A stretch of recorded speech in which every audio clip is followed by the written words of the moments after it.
Hello everyone, this is Randy from Aquarium Co-op, and I have the honor and privilege to be at Imperial Tropicals in Florida with none other than Mike Girardi of Imperial Tropicals. So Mike, thank you so much for opening up your business to Corey and myself. Corey is off somewhere over there in Tankland making some good footage. So I was able to hijack Mike, and he's going to walk me around. And first, though, we're going to start with these awesome display tanks that they have. Yeah, well, it's great to have you guys out finally. So I know we talked about it for a long time. So we're glad to show you our facility and our fish. So starting off right here, we have our display tank for South American fish. The only fish that aren't South American is we do have 2 pairs of rock cribensis in the tank. And that's only because they're super awesome fish and they do well with them. But these are all South American semi-community fish. You know, the albino hecali are, you know, semi-aggressive towards smaller fish, but we've got the tetras are big enough, they leave them all alone. We also have a bunch of rare plecos in there. We have some L114, some L519. Those are the 2 main ones in the tank that are growing up. Have some Ultim Angels that are phenomenal. This is, you know, I've got a lot of favorite tanks, but this one has to rank at the top because I like community fish, you know, and I think it's real awesome to see them all live together in a community. Yeah, these are beautiful tanks. They remind me a lot of one of the main display tanks at the Amazon Spheres in Seattle. I don't know if you had a chance to check those out. Heard of. I see the Spheres are awesome, and that's actually the place where I first got a chance to interact with Corey and Jimmy years and years ago before I was working for Aquarium Co-op, and they kind of have that vibe to them.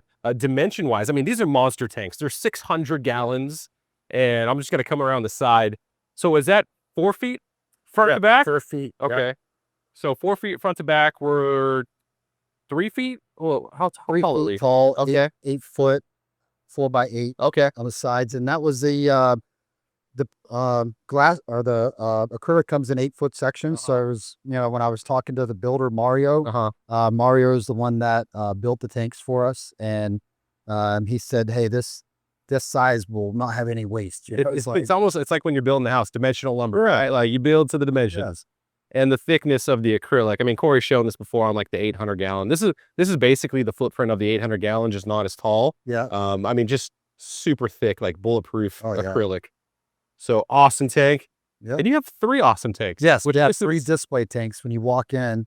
So this is also a South American tank. And, you know, the highlight of the tank is not only the Savinii, the Geophagus savinii. Yeah, those guys, the pikes, the Zabrina pikes. And they're actually a pair. So we have, that's the female with the red belly. Okay. And then the male right now went into the cave, and they've been showing breeding behavior. So we're hoping that they will breed, but we are going to end up tweaking the tank with the water chemistry to try to stimulate them to breed because they are a pair, a bonded pair too at that. So we're that'd be pretty awesome. Like it's that's a really special fish to us. Just an amazing fish. And when you say tweak the water parameters, what are we trying to do? So right now we have them in soft water, but the pH, I'm not able to tweak the pH with this current setup. So what we would end up doing is being able to alter the pH, so we could let the pH drop to 6, see how they react to it, and then if we want to bring it down lower, we could bring it down to as low as we want, you know, which, you know, even 4 would probably be fine with these guys. When I've gone down to South America, you know, where these fish come from, there's almost no minerals in the water. It's like super soft, low pH. So that's a lot of times the triggering mechanism to get these fish to breed is the pH. So it's fun filming, and then every other fish tries to photobomb. Oh yeah, and to show one fish, the other one say, "Hey, give me some attention." You know, those big Savinii swimming by, those are our #1 seller. Like, oh really? Yeah, it is our #1 seller, and it took me years to be able to acquire that fish. Like, there was only a few people in the U.S. that had it, and they were private breeders that, you know, really had no interest in selling the fish to me. And I became friends with one of the breeders, and he eventually had so many fry that he called me up one day. Is like, "Hey," he's like, "if you want to buy them, this is your opportunity." So that was probably about 6 years ago. And, since then we've been breeding them, supplying them into the hobby. To me, they are one of the best aquarium fish. This is the best shot of this pleco right now. Like, Oh yeah. yeah, you've been a little stubborn on wanting to come out for me.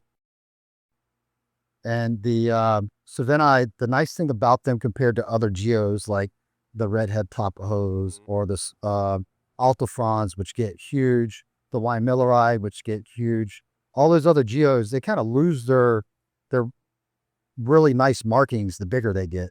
To where on the Savannae, like that a full grown adult right there, like they only get better with time. So a lot of geos, they lose that when they get fully grown, mature. Incredibly iridescent. I mean, it's almost like just metallic. I mean, it is an incredibly metallic shiny fish. Enhancement food or anything given to these fish, that's just what they look like. And then where's the collection point for these guys? Where are they coming out of?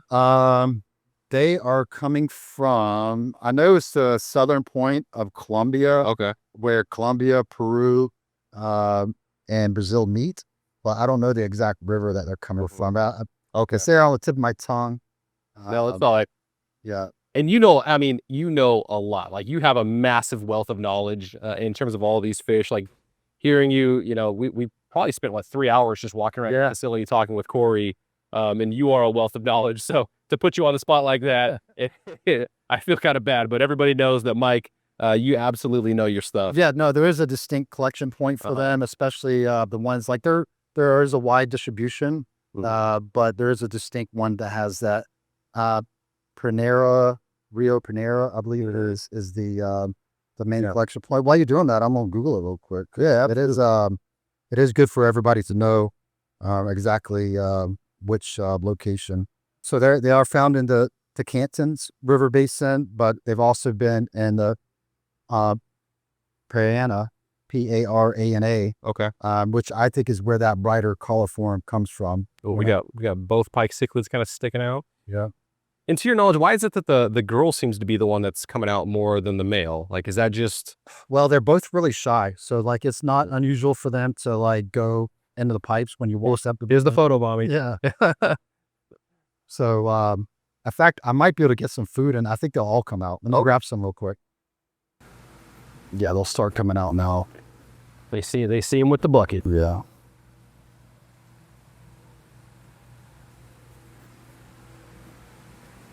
Oh yeah, here they come.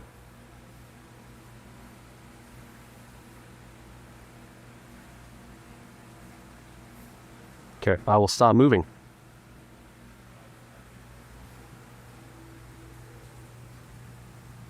Just a little bit of extra movement made them go back in. Yeah, I know. That's Look, all right. I would have just left the first one out. That's okay. He'll come back around. Oh. There he is. Yeah. And that's actually the female this time.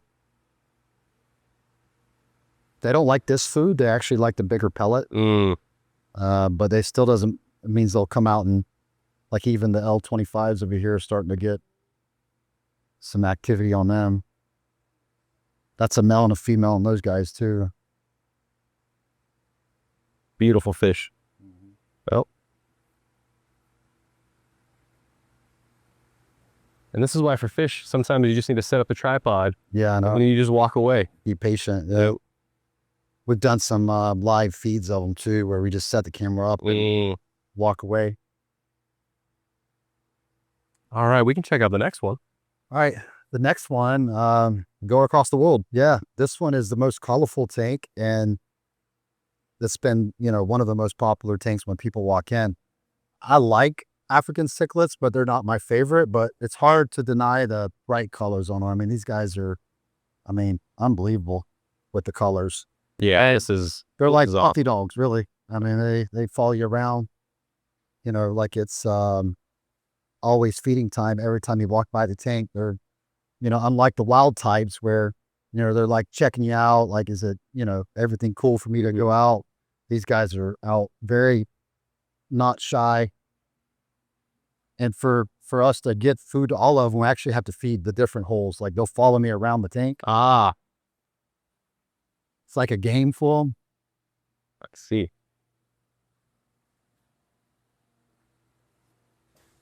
Because if not, it's hard for us to get any fish down to the ones on the bottom. Yeah. There are some bottom feeders in there. So we actually have to like feed all 4 different portions to get the food scattered around. But these are very popular fish. These are, as a group, I'd say peacocks and haps are the males are, some of our strongest, sellers is the males, because there's no other freshwater fish that get those kind of colors. Yeah, they're absolutely beautiful. But if I had to choose, it's the South American fish that I like the most. Yeah. If I had to choose a favorite. Well, you did do 2 out of the 3 Yeah. to hit South American for your display tanks. Yeah. All right, so Imperial Tropicals is huge, and the struggle of how to show this in video to people, like, because it's, this is not open to the public. It is a working business facility. They do allow customer pickups, and I think you can actually come here by appointment and consult and talk with one of Mike's employees about fish choices. And then there's just massive ponds, like grow out ponds. So in my head, I think what would be really cool, since I love fish breeding, I'm always trying to learn more. I've asked Mike, hey, let's kind of go through a journey of what are maybe 1 or 2 species that you're really excited about, that you really enjoy breeding, which you've been doing this for so long that if you were still passionate about it, that's pretty cool. That's exciting. Just to kind of walk through Imperial Tropicals and see them at all stages of the process for you guys. Yeah. So, because if not, it would just be me doing like 1,000 takes of like, that's a cool fish, that's a cool fish, that's a cool fish. No, we could definitely do this. Starting off up front here, we have a saltwater section. So these are all fish that are saltwater species, mostly South American fish. And some of my favorites right up front here would be some of the pisto types. So we have the goldfire red. This is a man-made apisto, a gizii, and they're spectacular. We've got some more down below, the McMasterai, and these guys are great for aquariums because they don't get big.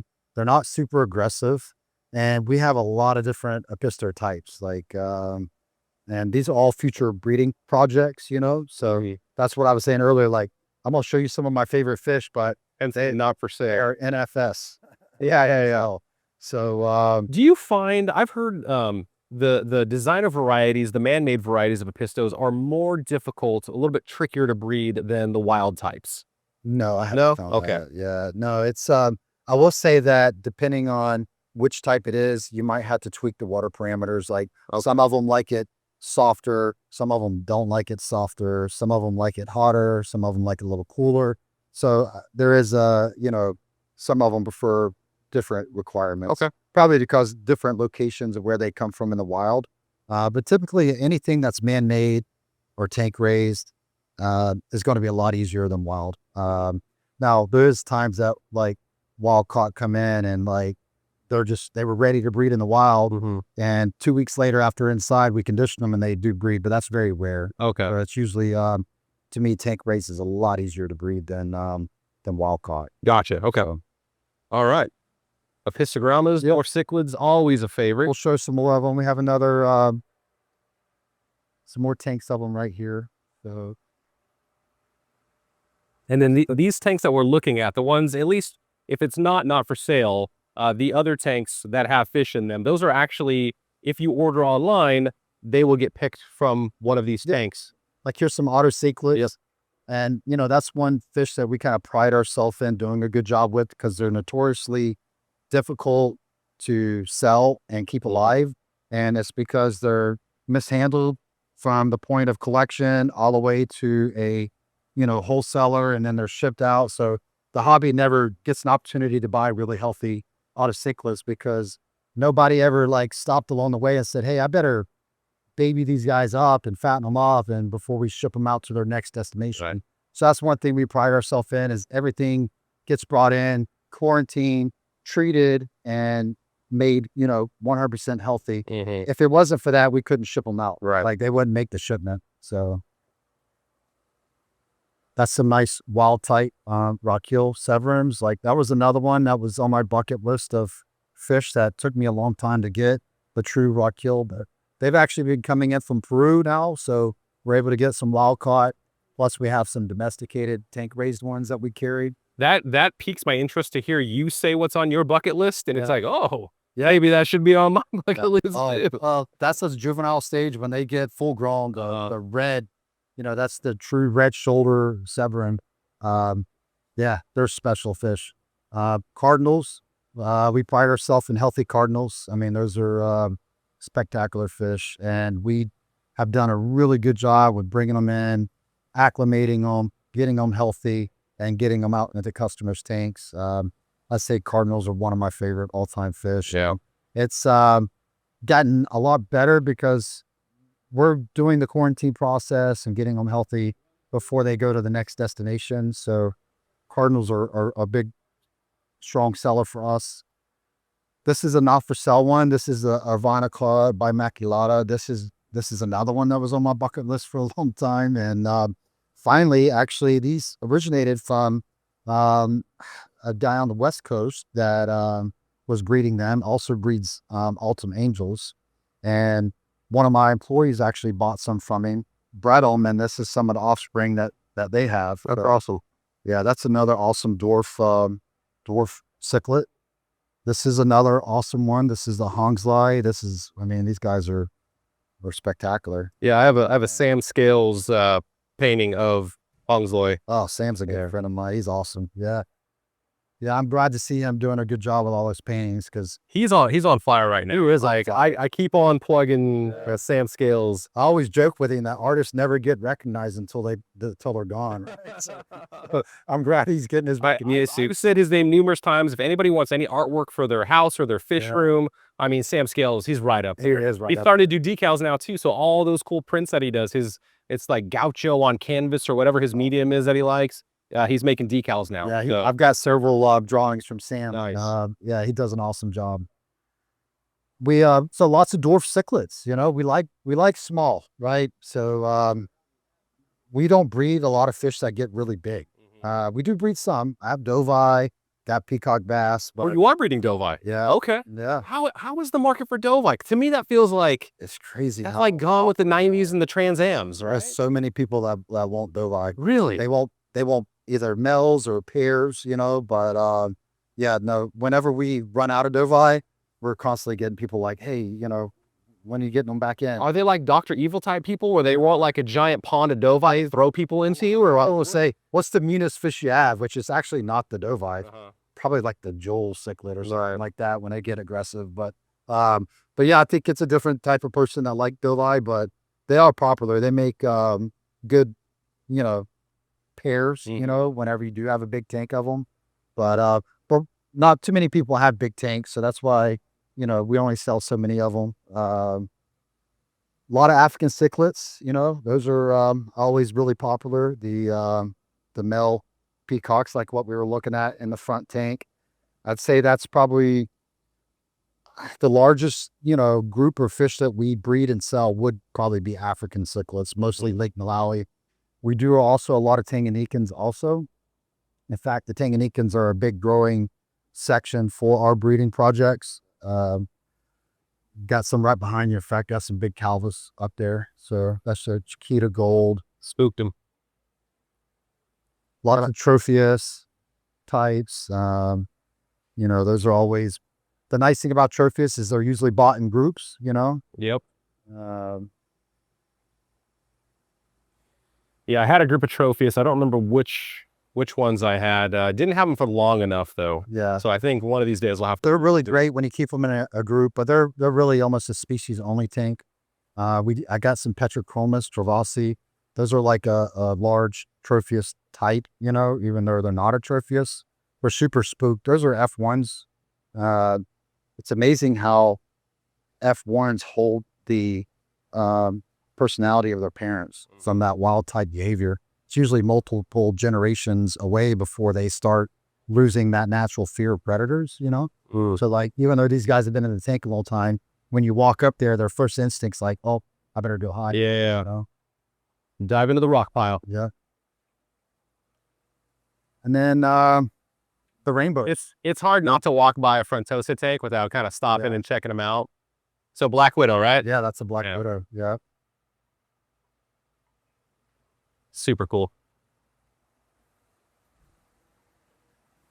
And then the rainbows. I know Corey came through here earlier, was taking some footage, but it's hard to beat rainbow fish. I mean, you get the bright colors of like the Malawi types, except you don't get the high aggression Yep. of the African types, you know? Yeah, we spent a lot of time talking for our rainbow tanks, and these Millennium rainbow fish are just gorgeous right now. Yeah, they are. And Corey, he was really, which ones was Corey all about? Let's see. He liked the Blair eyes. That's the one he was talking about. And they're not even in color yet. Yeah. So they got the Blair eyes one that they have to turn their colors on, and they turn them on and off. Right now, they're very washed out because they're not. If I dropped a mop in there and you came by here in the morning, the males would just be flashing. Oh, wow. Like crazy color. So the Blairs are really nice. Or Millennium. Yeah. Yeah. And then the Irony rainbows, they like the Millenniums, but they get that silver flashing on the side. Those are really nice. And one thing that was surprising, so we were talking about, you know, your breeding process for rainbow fish, and the common prevailing wisdom for hobbyists breeding rainbow fish at home is that the fry just take a long time, right? They take a long time to grow out. They take a long time to get to a size where you could take them into a store to sell.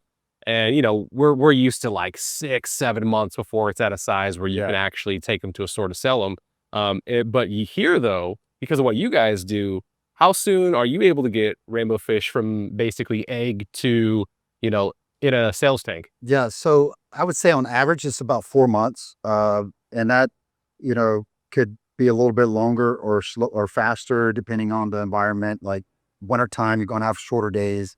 Fish are going to grow slower, but that's the advantage of Florida. That's why Florida's been the leader in breeding aquarium fish, you know, really since the early 1900s. Yeah. It was, I want to say in the early 40s, people were coming down here and starting to breed fish. So we have a tropical environment, even though it's not like Brazilian type tropical.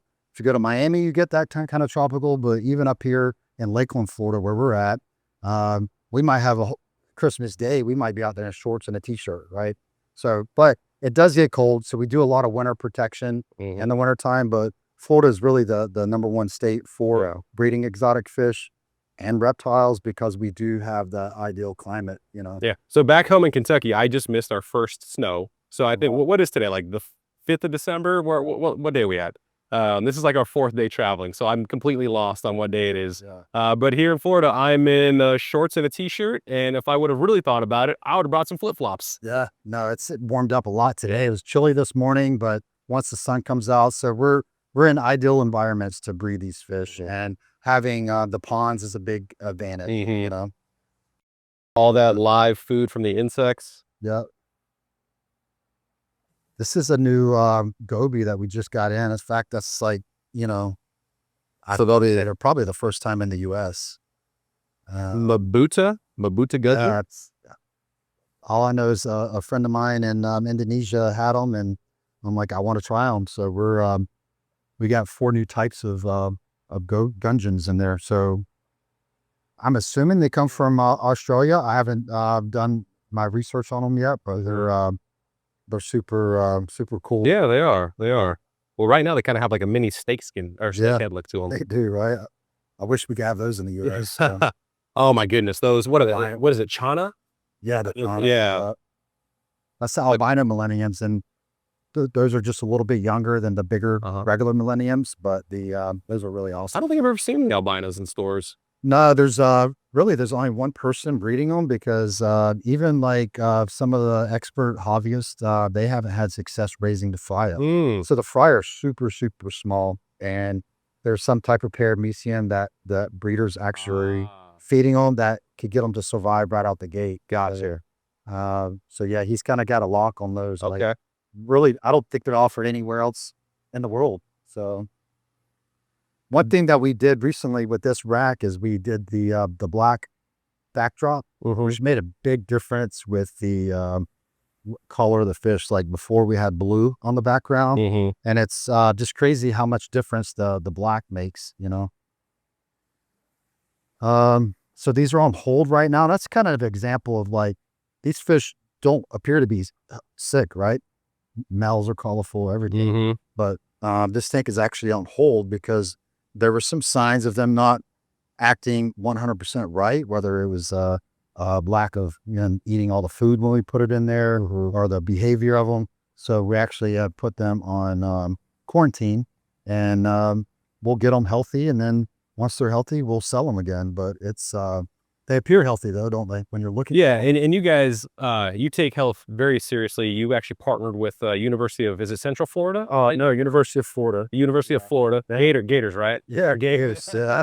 So they have a state of Florida has partnered with them. They have a outreach research facility that they do a lot of research for ornamental fish, aquarium fish, and they work with us when we have problems, and they come to us when they have questions too. So it's been a good partnership. So, It's awesome that they support the industry. yeah.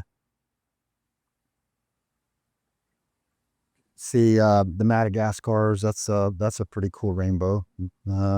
Underrated in my opinion. Yeah, so this guy, it's got a different genus name than like Melatonea or any of the other, Glossolepsis, is that one? So different genus name. A little, I mean, and honestly, from a distance, what did it remind me of?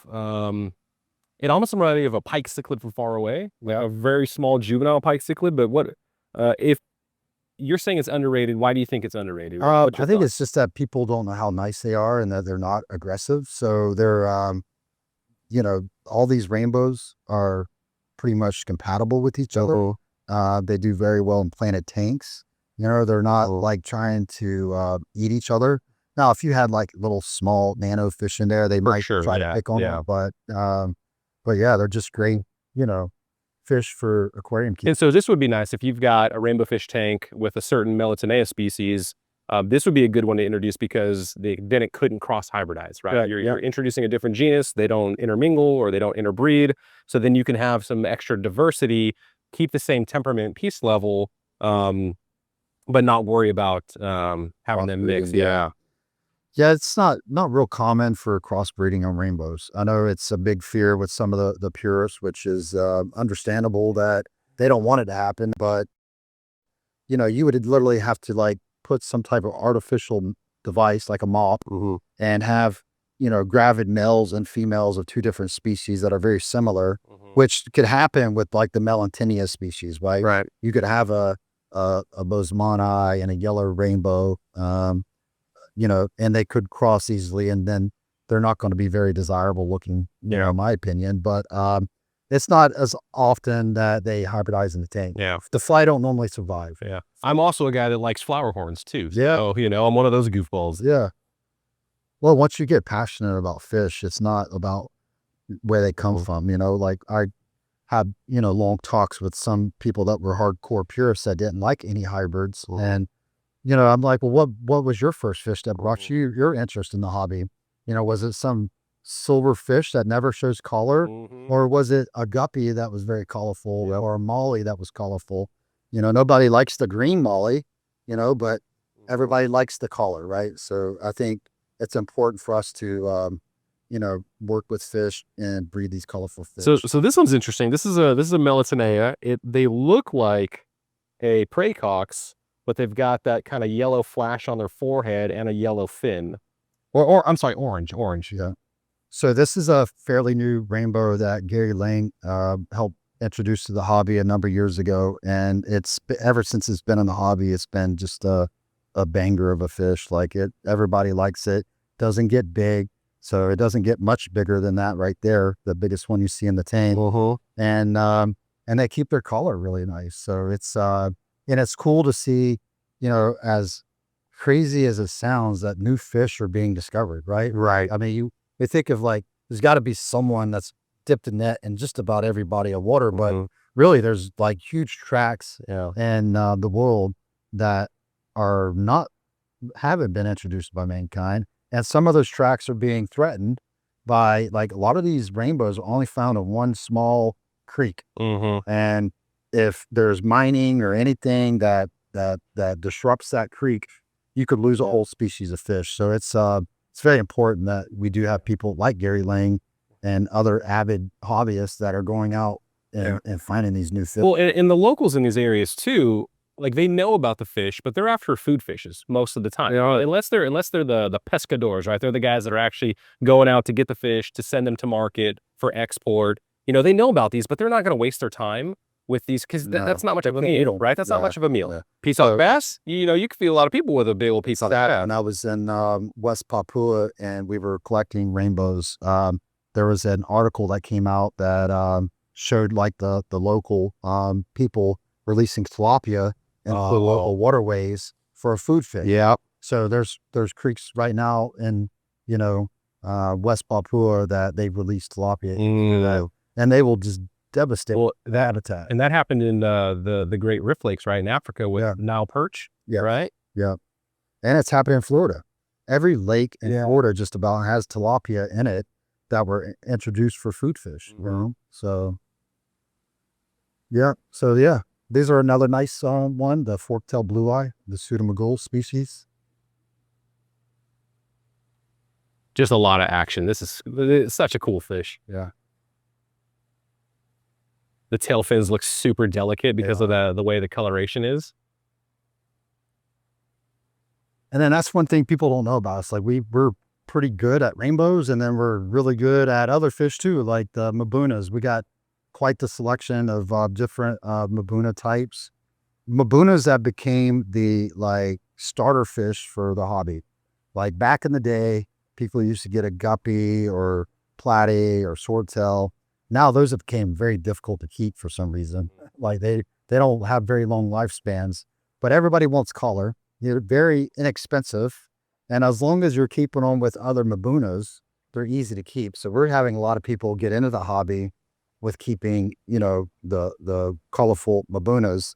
And then on top of that, there's a whole lot of new mabunas that have been brought into the hobby that we're breeding that are super exciting, you know? So, but even, you know, if people want like what we saw in that front show tank with all the peacocks and haps, you're getting that with the mabunas, and you're getting males and females that have color compared to just the male, you know? So there's still a strong... I think they know you're carrying a food bucket because they're going absolutely wild right now. They are. They're like, we see that bucket. Well, that's the cool thing about, you know, these fish is they're very, you know, they interact with you.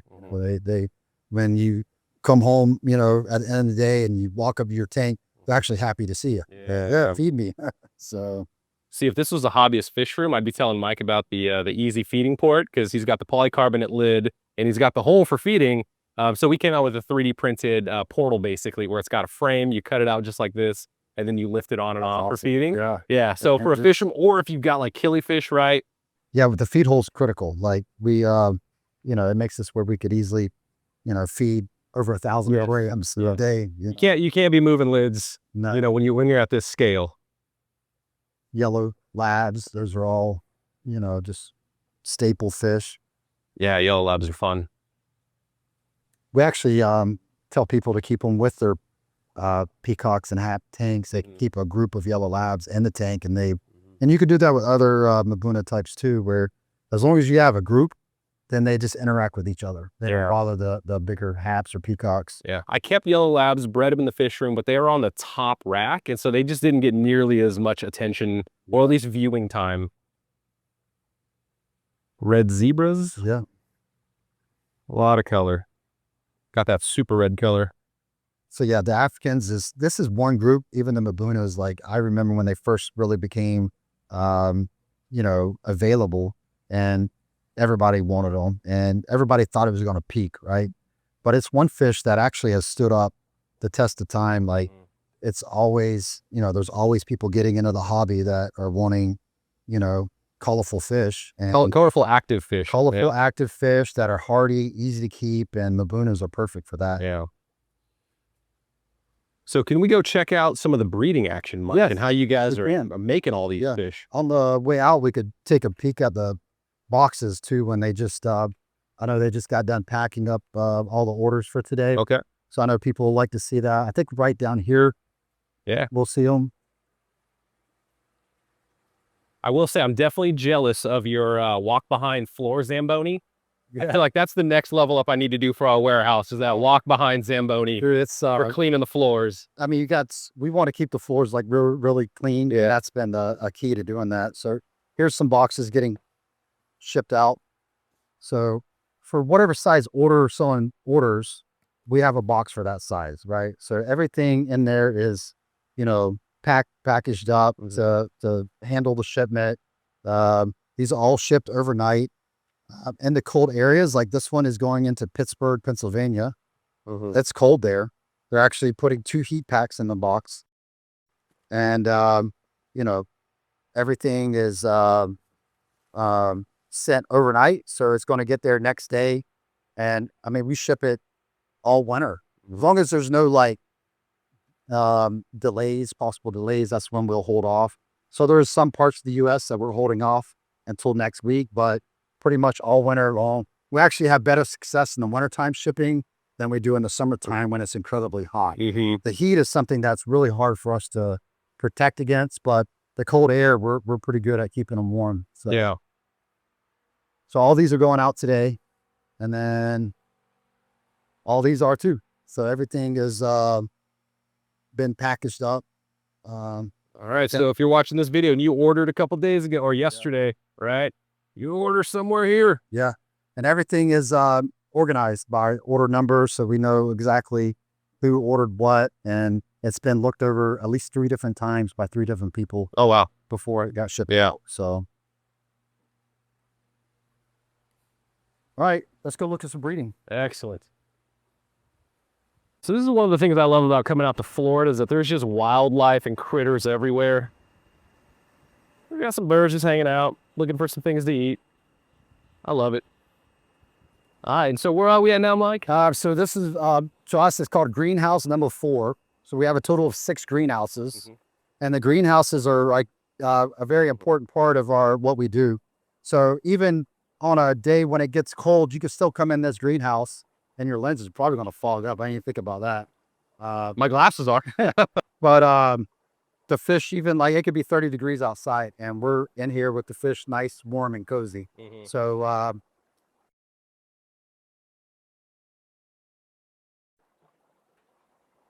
and I think this is always neat because people don't always know that these are burials. This is what a coffin would go into. This is the concrete.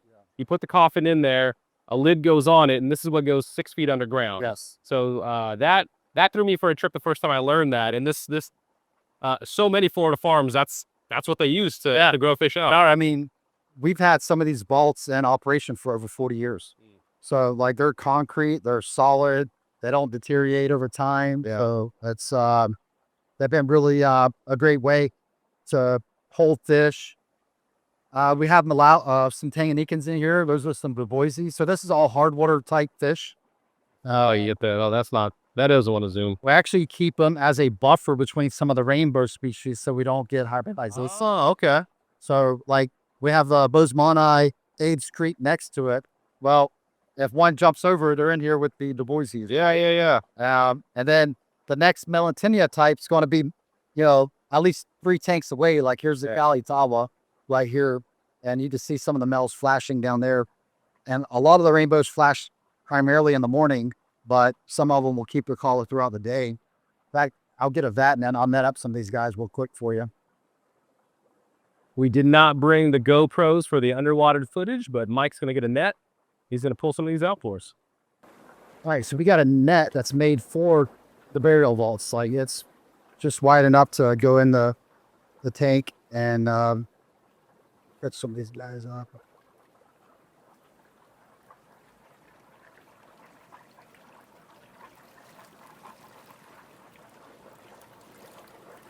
This is some older breeders. So you will not normally see them this large. So this is a really big size for them, but. And you said this one was the Kalitawa. Kalitawa. Okay. It's a Melantenia species. So, and you can see like the males are still you know, still showing good color even late in the day. They're Mhm. nice smell. But these are some of the older breeders, so these will be swapped out with younger ones here pretty soon. And when you say older breeder, what kind of age are we talking We're here? probably looking at almost 2 years old. Okay. Yeah. So they've been breeding for a while for us. And then those Monai, there's some nice ones in here. Yeah, just from out here, I can see that there's some hogs in there. Yeah.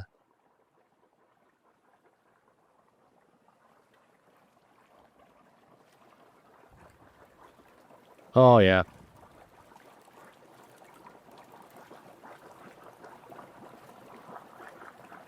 Beautiful fish. Yeah. The Bozemonii are probably, I would think, the most popular of all of them. I And mean, you've been to the lake. like Ayamaru. Yeah. Yeah. So we've actually collected them in the wild. So yeah, we collected all over Bird's Head Island with Hans Evers. Yeah. Um, I think that's like the awesome thing that I'm probably not doing a good enough job of conveying is that you have been to those areas. Like you have touched these fish in the wild, Yeah. and that is super cool. yeah, that's what kind of motivates me is Yeah.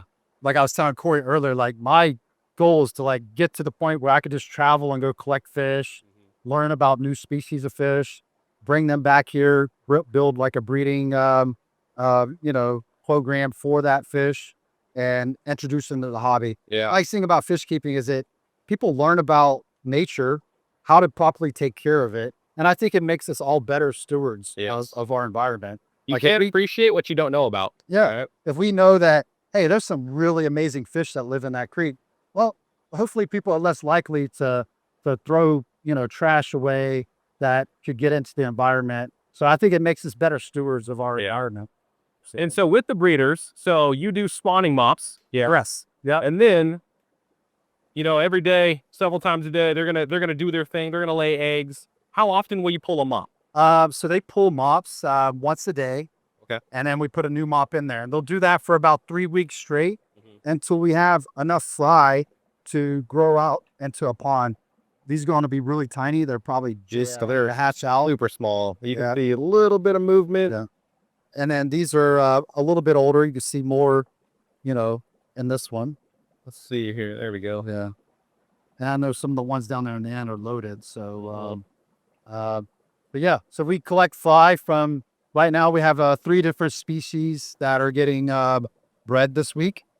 And that'll happen. And then depending on, you know, how popular that fish is, we'll probably spawn that particular fish again in like 1 month or 2 months. From now, you know, and while we're not breeding them, they're just in the vat eating with no mops or nothing. Right. So you can see a lot of the fry in this one here. So some of those might show up on camera. What's your guess on how many fry are in one of these? Like this guy right here? This one's loaded. I mean, there's probably 300-400 fry in that one. Nice. I'm excited to show the pools at the end. Yeah. No, this is just This is side quest. this is our just hobby project for us is Look at these hogs. peacock bass. Oh man.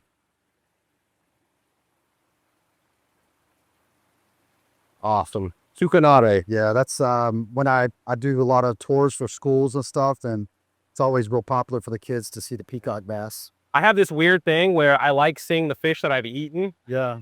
So, have you had peacock bass? No, I haven't. Yeah, we got fed peacock bass. Yeah. No, I haven't. Yeah, I know down in South Florida when they catch them, they're allowed to keep them and eat them. But yeah, I never have. If we get some meat guy to come out. So this is Tratocephalus tanganicans, and you can see the breeders out there in the middle. You can see the luteus there on the right. Hard to show up, but this is neat. I might be able to get the other one to come out. That's a phase 2. The other one's a phase 3. I also love just the filtration that we have going on. It's that bucket cut in half. Water's coming in. It's trickling up. It's coming out down there. We've got holes cut for aeration, for that gas exchange at the surface.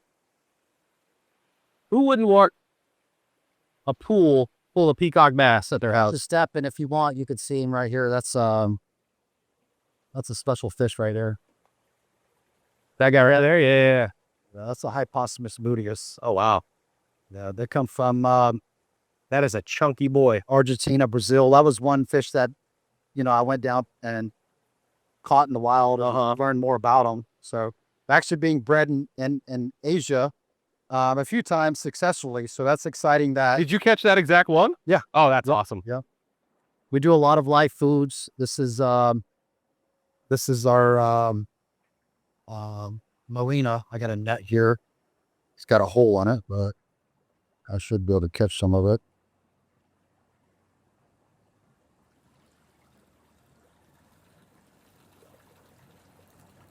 So the little red things. The fish go nuts over there. Live food is hard to beat.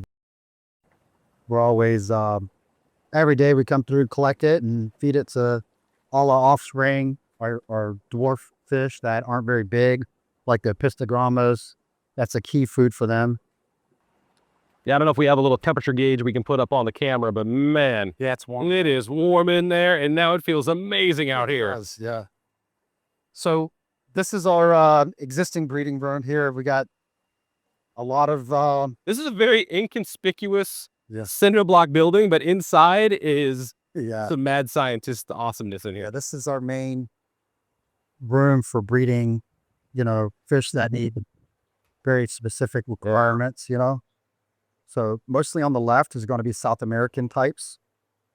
And what I absolutely love and just immediately keyed in on when we came in here earlier, beautiful discus breeding pairs. And this one has got fry on that drain pipe. Yeah, they told not to use the breeding pipe. Of course. Why would you use the nice breeding cone when you have that piece of plumbing right there? Yeah. We have lots of new tetras too that we're working on, that we're going to be working on getting some breeding projects going in the future. So the red-tailed penguins, those are phenomenal. How long have the red-tailed penguins been available?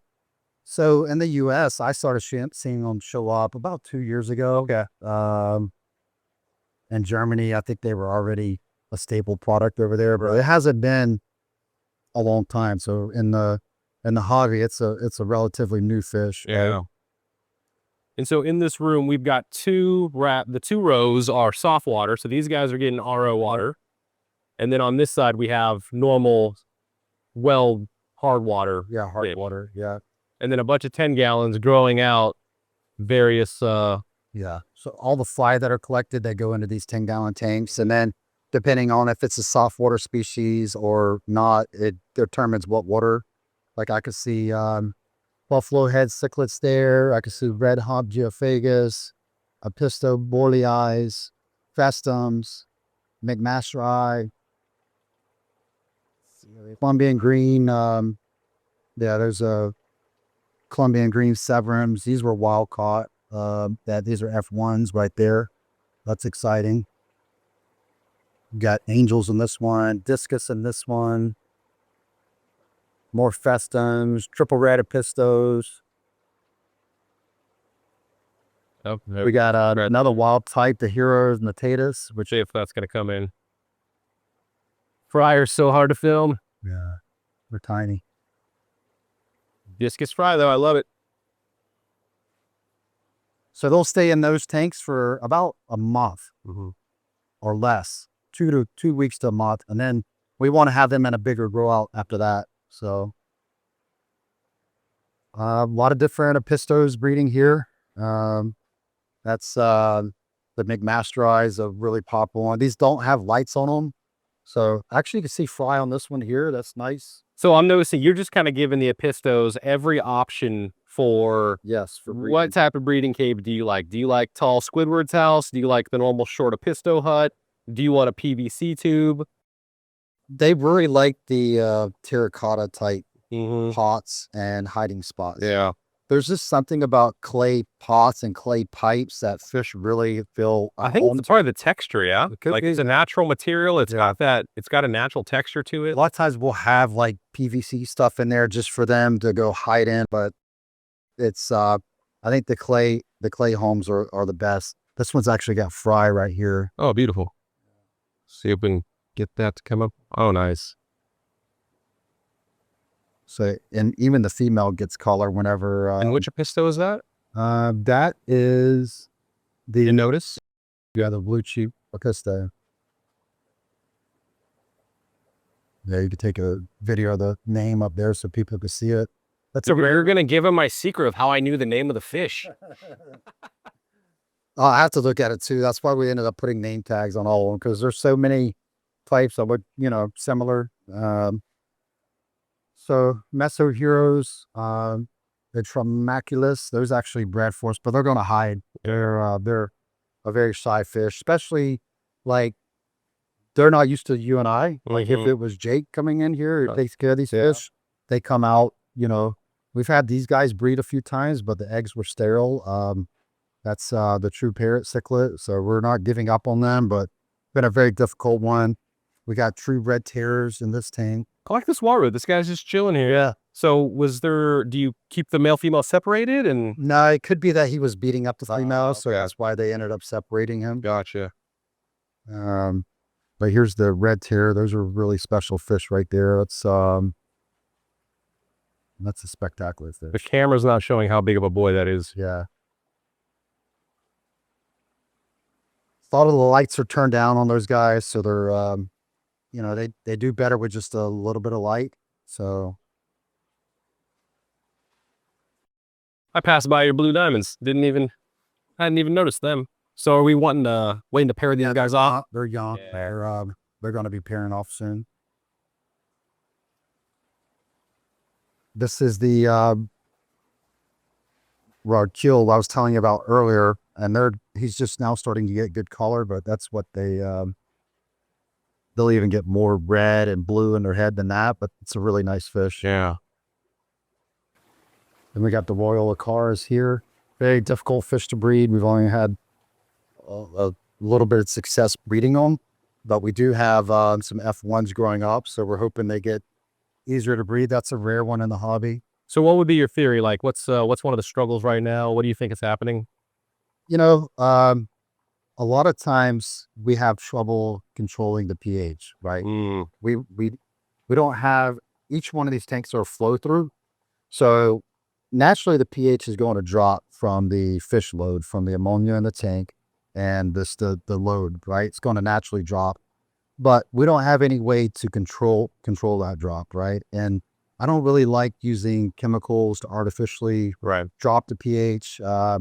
So what we are going to do in our new breeding room is we're going to have some pH controllers set up.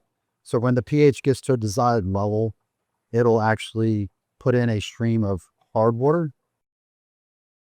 So let's say we want it to be a pH of 6, and we just tell it, hey, no more water changes until you drop down to 6. And then when it gets down to 6, we'll put a little bit of a stream of hard water in there.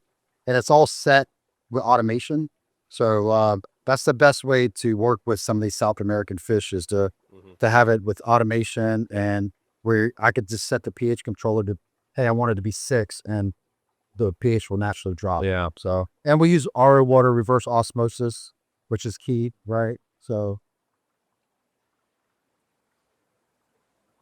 got a pair of Trimac. Just like a few weeks ago, the divider got knocked down. He almost killed the female right there. So she's recovering, but she almost died from it. So that's the thing about breeding some of these bigger aggressive fish. Yeah. They're relentless. I like these guys too. That's the buffalo head cichlids. You can see them all hiding with their heads out. Yeah, Corey had one of these guys that somehow in his old fish room made it into the drain sump system, and then just like could not get that fish out. It was hilarious. Yeah. Well, they're fast and they hide. So they're so the other half is Tanganyikans, and they just did water changes, so it's kind of hard to see them. But eventually the new breeding room goes up.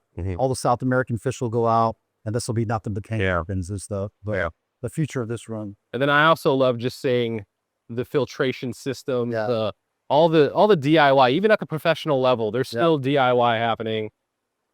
Got the 5-gallon bucket with the wet dry trickle tower system. Got some big old chunky, like calmness media, but yeah, it's just buyer balls. They're yeah, these ones are, bigger. yeah. So Well, just growing bacteria Right, in the water. This is a sand filter here. Okay. So there's sand down in the bottom. So it's shooting water down the bottom. You can see the sand bed. So it's basically a fluidized sand bed. oh, yeah. Hard to show on camera, but there's sand down there. Yeah. All right, let's go to another room. It's also standard issue to have a golf cart that was formerly used in Disney World. So I say let's go look at the Africans. Yeah. Those are something that I could show you the sellers, breeders, and fry on. Yeah, So, absolutely. Now, this is one greenhouse that we have not gone into yet, so this is going to be totally new for me. Yeah. This is all sellers in this room. So everything in here is for sell. So this is where we reload the warehouse from. So when we run low, we come down here and get them out of this tank, right? This room. And I'm gonna go grab the food while you walk around and film for a minute. They say, feed me.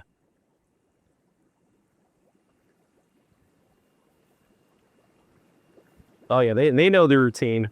They know what happens. Look at the color on there. You're outside to get that natural sunlight coming through, and you just see the colors come through. Oh, these guys jetted to the side.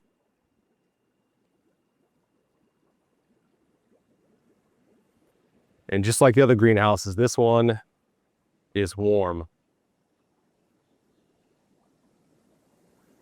I mean, just thousands and thousands and thousands of fish in this one greenhouse. So it's actually fun to just breed these fish because, when it's feeding time, because they actually just go nuts over it. Oh, they're already jamming to the corner here, thinking I'm going to feed them.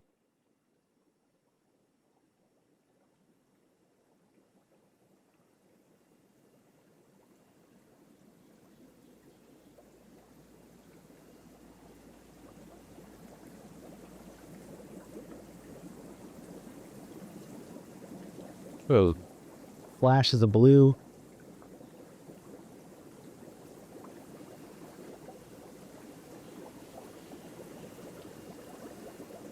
Yeah, I was just saying that natural sunlight kind of filtering in here, man, just really big difference. makes them pop so much.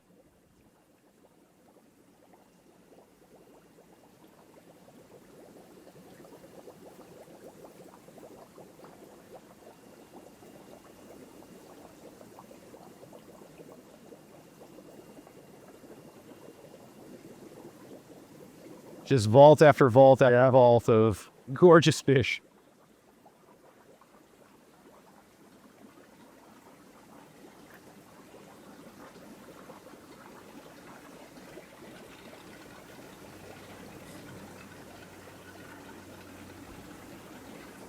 Ooh, a little harder to see those guys.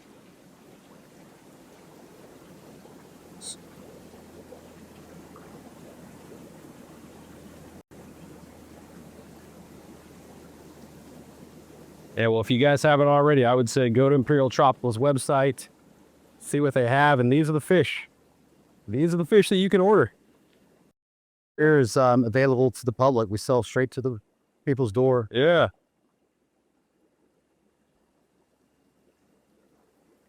How many days a week do you guys ship? We ship every day of the week, but on Fridays, we only ship out packages that are for Saturday delivery. Okay. And that's very seldom areas that are eligible for Saturday delivery. Right. And plus, it's something that we don't recommend doing because unless that's like no other option, it's a lot more expensive with the shipping companies to ship for Saturday delivery.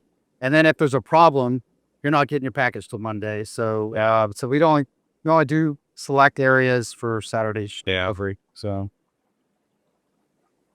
Awesome. Well, Mike, thank you so much for being able to spend so much time with you today, learn so much, and getting a chance to share from my experience, from my perspective, how awesome your farm is. Yeah. And it's a bummer because you have so much also in ponds, but those are like next to impossible to film. Oh, yeah. Short of like having an underwater drone or some other crazy tech, but Yeah. just seeing the vaults, seeing your display tanks, just really cool. And yeah, check out Imperial Tropicals, everybody. I appreciate it. Thank you so much.